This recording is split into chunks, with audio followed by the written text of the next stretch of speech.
These are the 6 most famous episodes of The Simpsons that actually predicted the future. Back in 1995, they showed the smartwatches that help the world virus today. In 1997, they hid on the Ebola virus. In 1998, they predicted that Disney will buy 20th Century Fox. And in 2000, they show President Donald Trump. And that's just a few. In the video, we'll go through each of these episodes. We analyzed what actually did The Simpsons show, how did it come true in real life, and why their predictions are so accurate that they are fighting in even today.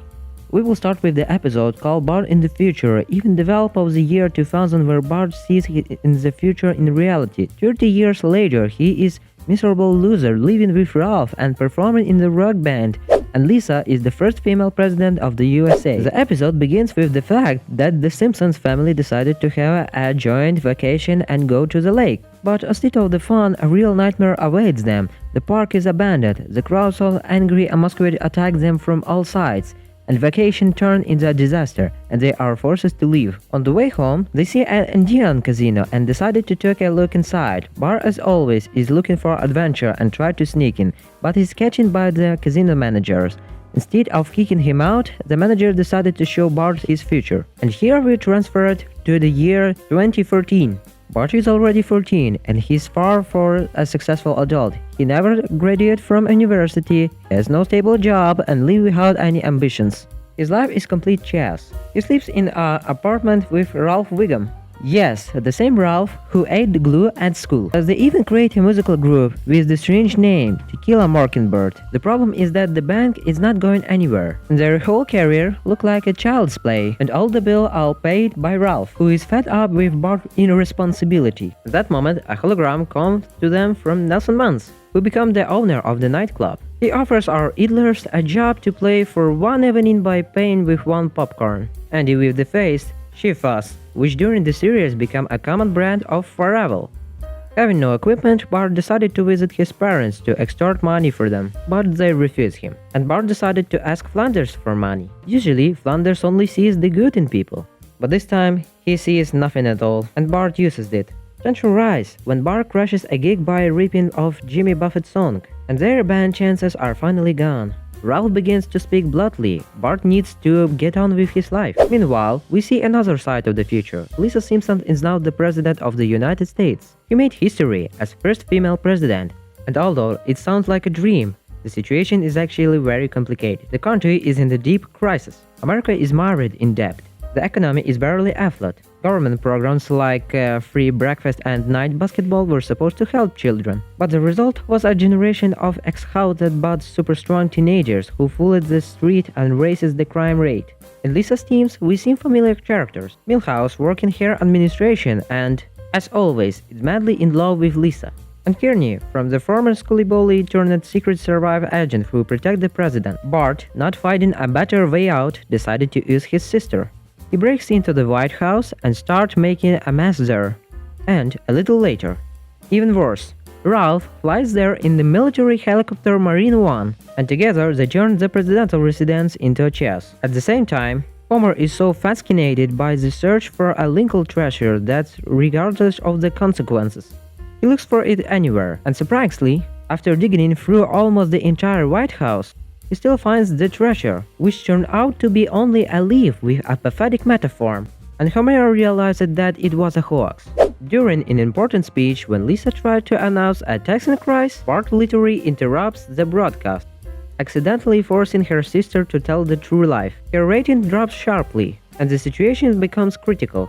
In order to somehow get rid of her brother, Lisa sends him and his friends to Camp David, call it an important mission. But really she just wanted him out of the White House. It is there that Bart meets the ghost of Billy Carter, who opens his eyes. All his life he was only a burden to the family, and if he does not change anything, he will remain a failure. This moment becomes a turning point. For the first time, Bart thinks it's time to grow up. He returns and even helps Lisa when his situation with foreign creditors becomes critical. Using his cunning and the ability to wriggle out, he saves the negation and actually helps his sister president. It would seem that this is a chance for Bart to change himself, but when the weekend ends and we return to the present, it turns out that he learned the wrong lessons. Bart doesn't think about his failure of his responsibilities. His only reaction is genuine joy that in the future he will have his own rock band.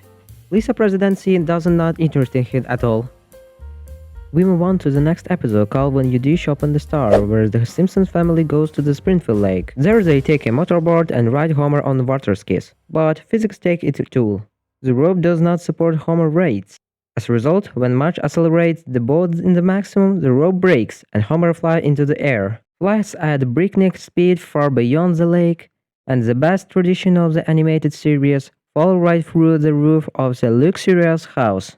So Homer finds himself in the same bed with Alec Baldwin and Kim Basinger. Yes, this was their secret residence, where they hide from the attention of the press and fans. And the stars can't even go out to the city to buy groceries, they eat whatever they can find. Generally cupcakes. Homer offers them his service in buying groceries. So he begins to make friends with the movie stars, but at the same time he had to keep their stay in the Springfield a secret from other residents of the city. He becomes their buyer and buys the useful product, which Apu is embarrassed by because the number useful buys donut, beer, and erotic magazines. This contrasts strongly with his useful purchases. Donuts, beer, erotic magazines. Apu is shocked. You changing, Homer. Also coming to the house is Ron Howard, who is looking for a house in Springfield and has stopped by to visit his celebrity friends. He is also surprised by the appearance of Homer and even says that he smells of vodka and rye juice. A characteristic comment for such a character as Homer. One day, Homer was in the bar discussing the top of famous star that they saw. Homer wanted to show off to his friends that he knew movie stars, and yet he unravels his secret that spreads to the whole of Springfield. Their privacy is destroyed. They expel Homer, and he, instead of apologizing, begin to mock them openly. They saw that they know nothing about real life, eat only a light food, consider themselves goods. Meanwhile, Baldwin and Basinger, all who they wanted to forgive Homer, accidentally come across his public insult. This finally drives them out of themselves. The chase begins real action. Homer runs away, the stars chase him and get injured in the process. Harsh, but then again, it's Simpsons. And end of the episode, we see a skin of front of the 20th Century Fox studio under the logo of which it is written, a division of Walt Disney Co. Here's a prediction that Walt Disney bought Fox. In my option, this one is the strongest prediction of Simpsons. Well, at the end, we see how Ron Howard steals Homer's idea from a movie about a pie and earns millions from it. Today we will remember one of the most touching and at the same time funny episodes of The Simpsons, Lisa Sax, where the story of Lisa's saxophone is revealed for the first time. The episode starts very funny. Marge and Homer tell about their children's past in musical style. Meanwhile, Bart watches TV, a show about the clone Krusty, but Homer finds it simply awful, because in the plot, the dad is an irresponsible fool. Sounds familiar. Right, and here comes the main thing, Lisa's saxophone. She plays skillfully, but the sound drives Homer crazy. He yells at her to stop, rather I reheals you, and sends Bart to shut up his sister. But Lisa doesn't give up, she seriously says she has to rehearse every day. Here begins a typical sibling confrontation. Bart takes her saxophone and fight break out between them. Finally, Bart threw the instrument out the window, where it's mercilessly run over by a truck. If that weren't enough, Nelson appeared with his legendary ha-ha. And then some guy on the trickle also tried to finish off the saxophone but falls along with the rubber. Lisa is in despair. She cries because for her the saxophone is not just an instrument, is it a part of her life? Homer tries to cheer up his daughter by suggesting break something in Bart, or even in Maggie, but this only proves how little he understands the meaning of the sax to Lisa. And so we are transported to 1990. Homer begins to remember how it all began. Bart was looking forward to his first day of school. He dreamed that school will be fun and cool. But in reality, everything turned out to be the opposite. The teachers consider him retarded. The headmaster really scolded him for thriftless, and the children do not accept him. Bart is overcome with sadness. He falls into depression. And to defuse the situation, Marge booked Bart a book. It was called What is the Ebola Virus? Bart's reaction was telling he was already feeling depressed. His drawing became dark. One even had a dagger in his back and the world sad. Marge, considerate about her son's condition, takes him to Dr. Hibbert. He says, physically everything is fine. The problem is in the emotions. Then the family goes to the school psychologist, and it is there that important moment occurs. the psychologist accidentally draws attention to Lisa. This girl is only 3 years old, but she easily solved problems and shown remarkable intelligence. He says, "This child is gifted." Marge is delighted, but Homer sees only one thing: Bart can no longer be saved, but something may come of Lisa. The psychologist advised sending her to a special kindergarten for gifted children, but there is the one problem: $8,000. For The Simpsons, this is absolutely unrealistic. The family is going through a crisis. Bart is suffering at school, Lisa is wasting her talent, and money is desperately short. Even the air conditioner they have to be saving for has to be postponed. Homer even steals one from Flanders, but quickly burns himself out. At this time, we see a turning point from Bart. During a break, he meets Milhouse. The soy milk kid becomes Bart's first real support. When Bart starts joking and going stupid things, the kid's laughing for the first time, and he realizes that his calling is to be a clown, to make others laugh. Thus, the same Bart we know is born. And Lisa. She is left without her chance. Her parents have no money and they don't know what to do. But one day, Homer and his daughter find themselves in a music store. He hesitates between the air conditioner and the music instrument. And then he understands, real support for his daughter is more important than comfort. He buys Lisa a saxophone and even leaves his child an inscription on it. "Dear Lisa, never forget that Daddy loves you, though." It is from this moment that Lisa's musical journey begins. Her voice, her character, her individuality. The final scene brings us back to the present. Homer thinks about the air conditioner again, but refuses it, because Lisa's music is now the most important thing. The episode ends on the warm note. The saxophone stayed with Lisa, and the audience was once again convinced that despite all the Homer's foolishness, he still loves his children. The episode begins at a knife festival. Ned Flanders enthusiastically tells story of ancient battles and demonstrates a realistic duel, during which he puts Smithers to the ground. Smithers asks for a doctor, and Bart grumbles that the festival is boring. Marge disagrees. She finds a loom and embroiders a cloth with the inscription, "Hello Bart, I work on a loom." Meanwhile, Homer, haunted by a smell of roasting meat, stuffs an apple into his mouth, as he himself has become the dish. To get a piece of meat, he recites an important poem to the cook and calls himself a Renaissance man because he has each different kind of meat. Lisa says she is going to the infirmary to prepare for a gastric lavage. On the way, she comes across a tent with miracles of God, where Chef Wiggum shows a dog with one head, an ordinary dog, and then a rabbit horse, which turned out to be just a rabbit. The rabbit runs away and Lisa runs after him and comes across the fortune teller's tent. She says that she has been waiting for her a long time, and even called Lisa by her name, explaining that she read from the tuck of her dress. The fortune teller offers to show the future. Lisa doesn't believe it at first, but out of the curiosity, she agrees. And then the fortune teller opened the cards, saying that they will show the story of a great love. We are transported to 2010. Lisa is already an adult university student. The world around her has a futuristic look. She just wants to drink water from a fountain, but accidentally runs into a guy, Hugh Parkfield, an Englishman. The meeting goes badly. He drinks the water first, takes the last soy trick, takes the elevator, and when Lisa finally gets to the stairs, he also takes the book she needs. An argument begins, but a sharp rift between them while reading together. Hugh jokes that he will bring a dictionary, because there's the word stochastic, and it's about you. Thus, symphony is born between them, and the librarian is surprised. First they were fighting, and now they're kissing. They then spend time together, both vegetarians, fans of Rolling Stones, and understand of the environment. Hugh invites Lisa to spend the holiday in England,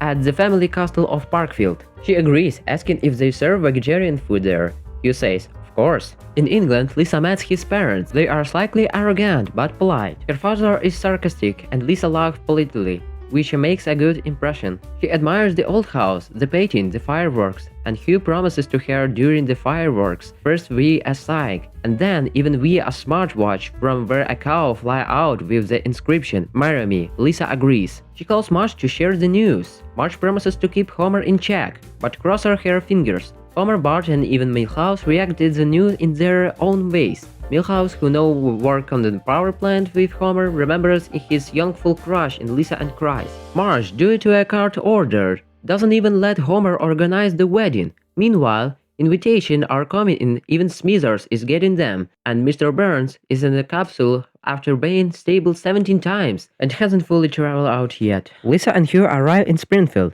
In the taxi is former Mayor Quimby, now introduced himself as Mohammed Jafar. The Simpsons prepare to meet the Brit. Homer greets Hugh by erasing a British flag, which immediately burns into flames. Lisa is nervous, but Hugh endures. Later, he falls into the mud through the hole in the floor, but keeps his composure. During dinner, the Simpsons behave as usual, noisy, strange, and humorous. Homer tries to joke, giving Hugh lucky golf which are actually jewelry from the pig grooms. Hugh thanks politely, but it's a little confused. The next day, Lisa tries to on the wedding dress with Marge. She takes something old, her necklace, something new, the dress, something borrowed, Hugh's mother's broke, and something blue, a lock of Marge's hair. This touches Lisa deeply. Finally, the wedding day arrives. The ceremony takes place near the nuclear power plant, under large tents. Bart jokes that Lisa is so beautiful that he would marry a third time. Among the guests are familiar faces for all over Springfield, Flanders, Marge's sisters, even Maud Flanders, who is surprisingly still alive. And next to her is Edna Krabappel, who is also miraculously survives the all events. This gives the wedding a special atmosphere, as if life itself made an exception for such a day. Homer tries to find a common language with Hugh's parents, but only surprised them with his remarks and gifts. Hugh begins to realize that his world and world of Lisa's family are too different. Although he sincerely loves her, the difference in culture and behavior of her family becomes too great. Lisa realizes that she cannot break the connection with her family, even for the sake of love. She breaks off relations with Hugh. Returning to the fortune teller, Lisa heard her say, "This might be the future, but you can still change your path." The episode ends with Lisa leaving the tent truthfully, realizing that her real life is still ahead of her. The series begins at elementary school assembly. The children on board with the historical speeches when suddenly actor of yellow suits playing Stephen Douglas and Abraham Lincoln appear on the stage.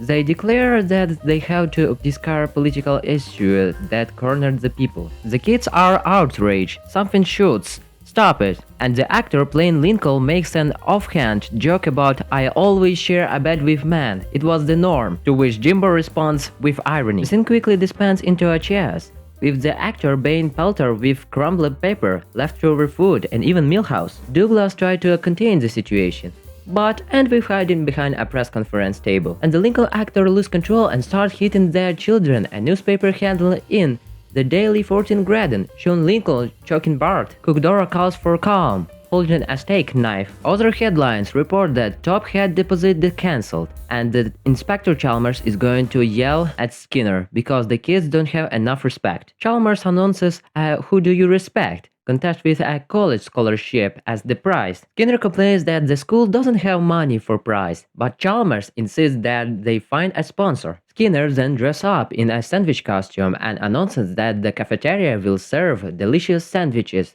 By the way, Nelson protests that it's expensive, and Skinner coldly replies that the poor will go hungry. Poor Nelson. Skinner then introduced the star of the Nini, a man named Ezra, who invited children to tell their hero story and win a scholarship. The competition features Lisa, Nelson, Ralph, and Martin. Nelson cries as he talks about "my uncle's boyfriend, who once took him to the movies." Lisa was preparing a speech about Mary Carey, but Martin passed it off at his own. Lisa runs out in the hall in tears. Bart, on a skateboard with a fire extinguisher, noticed her and pushes. "Tell me about your dad." He suggested that their dad has real heroism, although it's like conquering Everest, difficult and painful, but the memory will remain. Lisa hastily comes out and says, "My hero is unknown, my dad."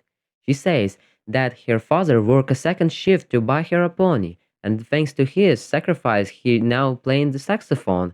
She adds that anyone can put on the band-aid, but only her dad knew how to take it off without pain. And also, when Homer was a referee, he had the courage to give his own daughter a red card for cheating, and that made her better. Lisa threw the microphone on the floor and shouted, "We need heroes."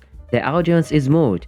The parents support Homer. Chalmers declares a tie between Lisa and Martin. At the school reviews additional funding, but asks to stack chairs for paid access. Lisa's speech goes viral, and the vice president of the World Football Federation comes to The Simpsons. He says that the referee have started to be breeded, and asks to find a symbol of honestly. Homer's name has surfaced on the internet, and Homer is invited to referee the World Cup, although he himself is not a professional. The family agrees, Lisa agrees, Marge learns Portuguese on the plane, and the Simpsons fly to Brazil. There, the match opens with Brazil against Germany. On the field is the impersonator El Divo, who falls in the penalty area. The shadow of corruption is obvious. Bribes, drugs generally are offered. Homer, on the other hand, judges honestly. He does not award penalties, kicks out the impersonator, runs the bribe taker off the field. Sometimes the money just flies out of the window and ends up in the random people. Tension rises, the bandits lose money and want to kill Homer. Marge uses Portuguese beg for mercy, and it turned out to be the bandit mother was the woman who's the plane who switches places with Lisa. She asks her son to space the Simpsons. The bandits retreat. The game ends without a questionable penalty.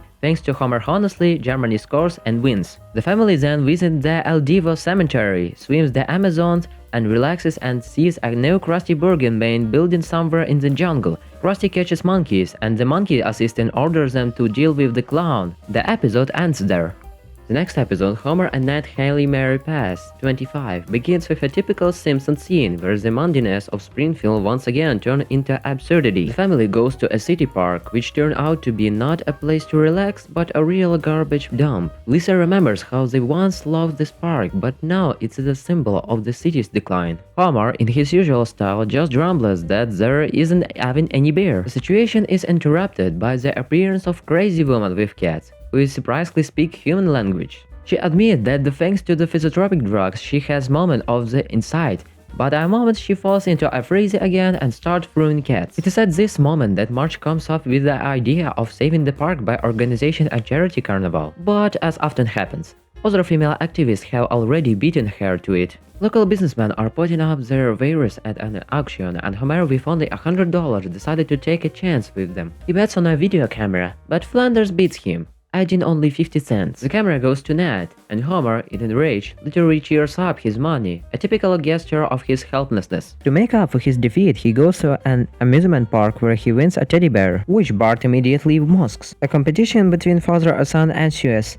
in which Homer eventually wins, winning of the grand prize and humiliating Bart in front of everyone. It is this clowning that Flanders accidentally records on his new camera, and the recording ends off with the comic book seller Jeff Albertson, who posts the video on the internet. Thus, the fat acid Baryshnikov, as school children call him, becomes a viral meme. Homer becomes a laughingstock worldwide. His dance seems by everyone from the American to Italian tourists. Even Mario tries to take a picture with him. But Homer takes it as a humiliation and memeless that the internet was created for science, not for ridicule. Football star Dayton Overstreet appears on the horizon. He offers Homer $1,000 for the right to his dance, to add a little madness to his celebratory style. Homer agrees, and begins to teach the athlete with his antics. Lisa sees this and says bluntly, "You are not teaching joy, but vulgarity." But for Homer this is a pyramid of success, at the top of which is ostentation and bragging. Meanwhile, Ned Flanders, inspired by his new camera, begins filming Bible stories with his sons. His first film, the story of Cain and Abel,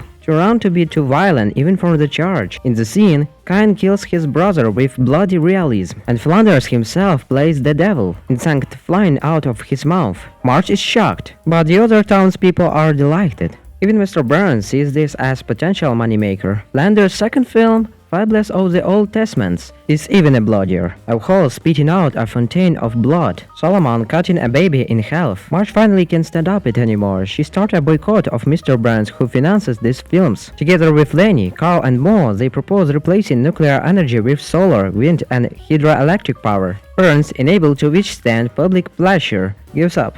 But Ned is disappointed. His film will never be released. At this point, the series seems to change tone. His students are real sports stars, from figure skaters to basketball players. He rejoices in becoming an influencer, when in reality he's just a clown who has corrupted the very spirit of sports. Then television commentator calls Homer the biggest threat to sports since Fox. He realizes that he has become a symbol of decline. But the irony is that the Football Federation see a goldmine in him. His antics boost ratings. Homer feels needed even when he being used. He loves that he will do it for nothing. And that's exactly what he does. Analysis and subtext the episode Homer and Ned's Haley Mary Pass, it's double satire, one on the one hand, on internet culture, where any stupidity can go viral, and one of the other on the moral destruction of society, where even Flanders makes bloody biblical blockbusters. Homer optimized the modern meme hero, the person who accidentally becomes famous without realizing that his fame is a mockery. Flanders shows how even the most moral people succumbs to the temptation of popularity. The idea of Ave Marinette hits a false holiness, where good intentions turn into a show. And it is there that the series makes a prediction of modernity, a world where memes, hype and virtual dances have become the new religions, and morality is just a decoration. So, now you've seen the most famous predictions from The Simpsons that have come true. From Donald Trump's presidency to Disney's purchase of 20th Century Fox. From viruses and Christ to technologies that seems like science fiction back then, but are now a regular part of our lives. Of course, one could say that all is a just coincidence, but when there are dozens of such coincidences, the question arises, was The Simpsons really just joking? Or maybe they saw a little more that we do? The animated series, which was coincided as a satirical reflection of American society, eventually became something more, a kind of mirror of our reality. And perhaps the reason is that The Simpsons doesn't predict the future, it simply shows people as we are, with all our weaknesses, mistakes, and repetitions of history. And here's a question for you. Which prediction from The Simpsons surprised you the most? And do you believe that there are still things left in the series that will come true in the coming year? Write your option in the comment, like if you want the part 2, and don't forget to subscribe so you don't miss new videos.